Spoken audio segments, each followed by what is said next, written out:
Embassy থেকে, Bangladesh embassy থেকে আমাদেরকে যে আপডেটটা দিল, এটা কি জানাইছে আমরা একটু ছোট্ট করে জানাই। সম্প্রতি জাহিদ হাসান ইমন নামে একটি ব্যক্তিগত ফেসবুক আইডি থেকে আমাদের বাংলাদেশ দূতাবাস রোমের নাম ব্যবহার করে ভিত্তিহীন তথ্য প্রকাশ করা হচ্ছে। এরূপ তথ্য প্রচার সম্পূর্ণরূপে উদ্দেশ্য প্রণোদিত এবং জনমনে বিভ্রান্তি সৃষ্টি করছে। মানে এই জাহিদ হাসান ইমন নামে নাকি একটি ফেসবুক পেজ আছে, হয়তো আপনারাও দেখছেন বা জানেন। এই পেজ থেকে বিভ্রান্তিকর মনোভাব বা উল্টাপাল্টা নিউজ তারা প্রকাশ করতেছে, যেগুলো এম্বাসির সাথে কোনো সম্পর্ক নাই। এম্বাসির এইরকম আপডেট দেয় নাই, কিন্তু সে মন গড়া ব্যাখ্যা দিয়া পোস্টগুলো করতেছে। তো এম্বাসি থেকে এটাই জানালো যে ওই পেজের সাথে তাদের কোনো সম্পর্ক নাই। ওকে, এরপরে বলতেছে বাংলাদেশ দূতাবাস রোম সকলের অবগতির জন্য জানানো যাচ্ছে যে উক্ত আইডি থেকে প্রচারিত তথ্যসমূহের সাথে দূতাবাসের কোনোরূপ সংশ্লিষ্টতা নেই। বুঝতে পারছেন বিষয়টা? ওদের সাথে ওদের কোনো লেনদেন নাই। তো এটা যে ফেক অ্যাকাউন্ট বা ফেক মানুষ ব্যবহার করতেছে তার স্বার্থ হাসিল করার জন্য, সেইটাই এখানে তারা বলতেছে। তো এই সমস্ত পেজ থেকে অবশ্যই একটু এড়ায় চলবেন। এরপর আরও বলতেছে বাংলাদেশ দূতাবাস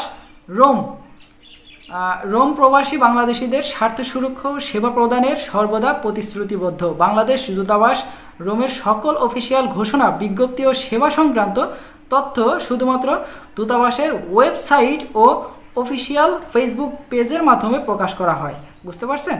এর বাইরে কিন্তু কোনো প্রকার তথ্য তারা প্রকাশ করে না। কোনো পেজ বা কোনো ইউটিউব চ্যানেল থেকে আপনারা কোনো প্রকার তথ্য নেবেন না, এইগুলাই বলতেছে।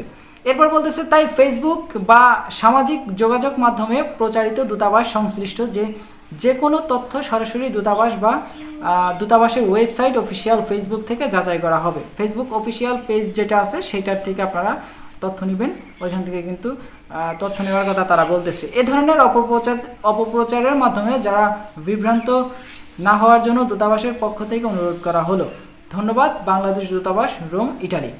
তো এখন বুঝতে পারতেছেন এইরকম কয়েকটা পেজ আছে, শুধু এই যে জাহিদ হাসান ইমন নামে এইরকমই একটা পেজ এরকম না, আরও বেশ কয়েকটা পেজ আছে। আমি দেখলাম যে সাম্প্রতিক সময়ে তারা ফেসবুকে ভিডিও আপলোড করে, ইউটিউবে ভিডিও আপলোড করে, স্পন্সর করে যে আমাকে এত টাকা দিবেন, আমরা ভিসাটা বের করে দিব বা সুই আপডেটগুলো করে দিব। তো এই সমস্ত উল্টাপাল্টা কথা থেকে অবশ্যই আপনারা একটু বিরত থাকবেন। দেখেন এইগুলা কিন্তু তাদের কাজ না। আপনার ডকুমেন্ট যদি অরিজিনাল হয়, পরবর্তীতে আপনাকে 1 বছর হোক, 1.5 বছর হোক, 6 মাস হোক, 9 মাস হোক, এর ভিতরে আপনি একটা রেজাল্ট পাবেন, হয়তো বা রিজেক্ট অথবা ভিসা পাবেন।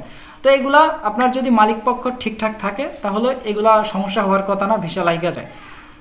আচ্ছা, এখন মূল যে পয়েন্টটা সেটা হলো ভিএফএস গ্লোবাল আগামীকাল 19 তারিখ থেকে 22 তারিখ পর্যন্ত বন্ধ থাকবে। এবং এই যে এরকম ফেক অ্যাকাউন্ট বা ফেক পেজ থেকে আপনারা যেই তথ্যগুলা নিতেছেন এগুলা থেকে একটু বিরত থাকবেন। ওই রকম পেজ যদি আপনাদের সামনে আসে যে টাকা পয়সা লেনদেনের ব্যাপার নিয়ে যদি কোনো পোস্ট করে, অবশ্যই ওই রকম পেজগুলোকে একটু রিপোর্ট মেরা যাবেন। এই ছিল কিন্তু আমাদের সর্বশেষ আজকে কালেকশন প্লাস সর্বশেষ ভিএফএস গ্লোবালের যে আপডেট সেটা, এবং আমাদের এরকম একটা বড় আপডেট তো আমরা দিছি গতকালের ভিডিওতে।